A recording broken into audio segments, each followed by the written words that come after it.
Dave, congratulations. Have we seen some of the best aspects of your team tonight? Sort of resolute and patient in the first half, and then quite exciting and expansive in the second?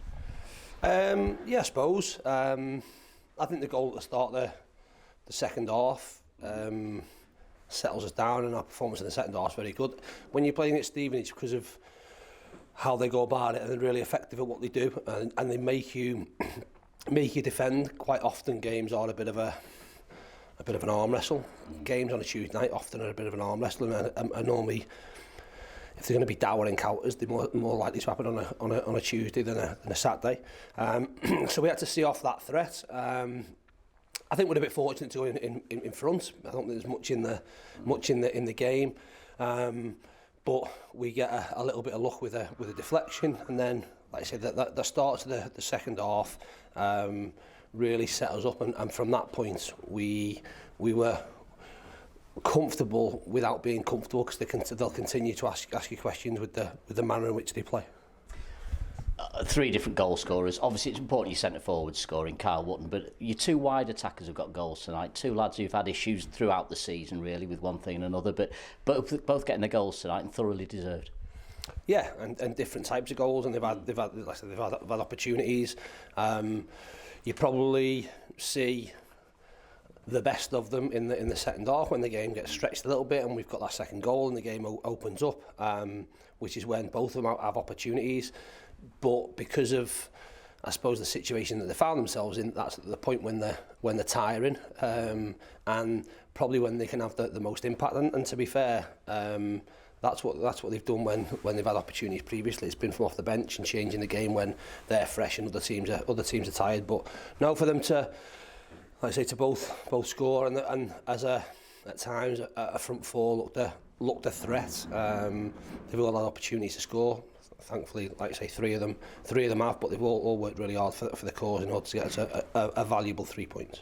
Did you change anything tactically at the break to get, because the game did feel like it had changed? It felt like you was watching a totally different game in that second half. No, they were man for man against us, and they'll make you sort of play long, because they'll back the centre half to head the ball, because they're both area dominant. You then got to drop on seconds, so we tweaked it fractionally. We put Beatty a little bit higher and tried to have another midfielder higher for when balls dropped. But I think the key to the game was they play really narrow, so their front three and Dan Kemper really narrow. They like to defend narrow, so when the ball did drop, we needed to drop on seconds and get it to fullbacks as quickly as we could.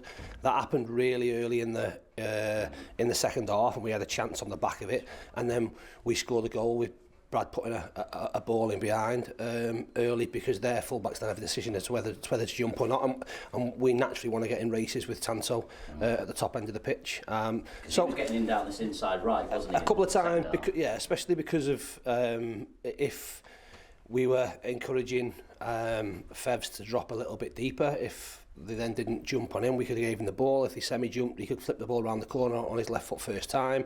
Or if they did jump, then the ball was on to going behind directly to Tanto, which worked. But that again would have materialised in the first half. It's just recognising we knew that they'd play narrow. We didn't drop on enough balls in the second half. We didn't get high enough up the pitch as a back line, which meant our midfield, if we were a 2, were outnumbered in there anyway, and we were almost a 4-2-4 with no bodies to drop on second balls, and that was going to be the key to the game. The more that we dropped on, the better opportunities higher up the pitch we'd have to play, and that's what it turned out in the second half. It's got you on to 71 points now, David. Do you have a points target in mind? They say like 75 is generally enough to secure a place in the playoffs. Is that the target, or is it bigger than that, or you not really got one? No, the target for us at the start of the season was historically 74 has sort of got you in. So we'd looked at 1.6 points for game for us was 73.6. I hope my maths is right. So 74 points. You don't know how things are going to go depending on what happens at the bottom and what happens at the top. And I'd suggest it'll be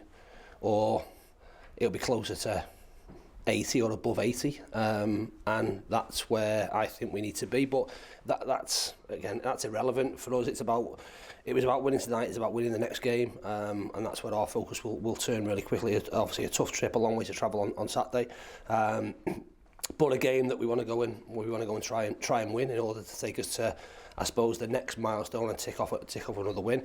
With 20 games to go, we knew, or we thought, we need probably, we said 11 wins. I think that's 9 now. We're still with an opportunity to win another 6.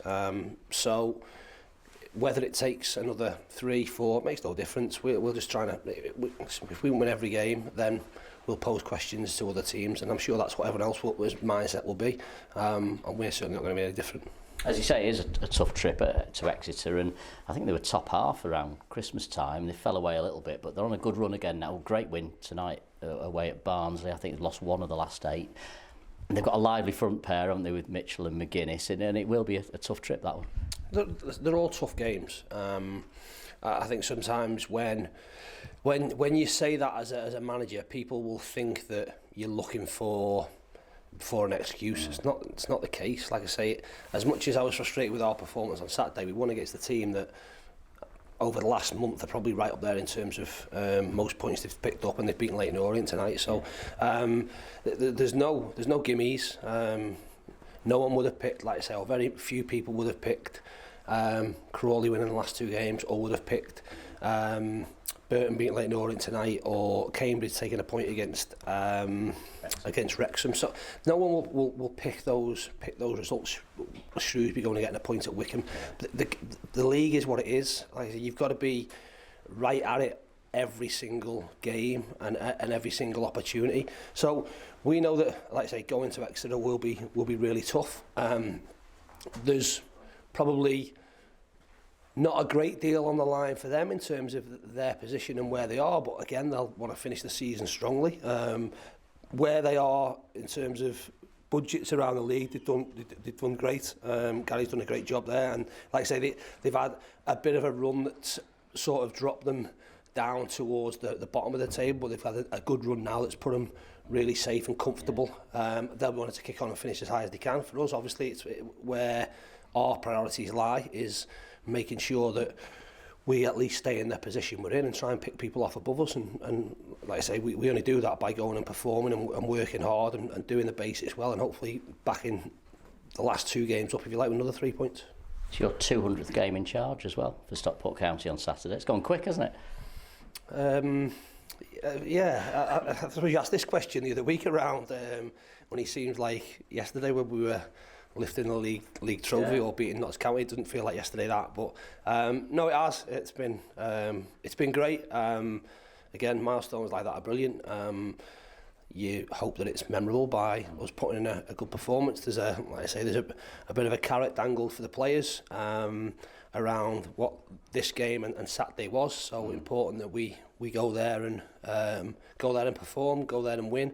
Getting a bit of time off, aren't they, if they win? Yeah, and then all of a sudden we're into the final 5, if you like, and we know that Easter weekend can be pivotal, but rather than before that, and big games to look forward to. Like I said before, the 3 what everyone perceived as big games in Charlton, Bolton and Wrexham, the games only get bigger. Saturday was bigger than the Wrexham game, tonight was bigger than Saturday, Saturday becomes bigger than tonight. That's the way it works, and the more we can keep doing our jobs and picking up 3 points, the more exciting those games will become, and hopefully some really exciting games at the end of the season.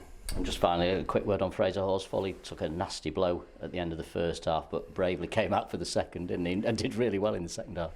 Yeah, he looks like a proper centre half now. His nose is in a right shape across his face. I think he's kneed himself in the nose, which is a unique one. I think they're trying to straighten it in there, which will be pretty painful. But like I say, he's got through. And for him to get 90 minutes again will do him the world of good.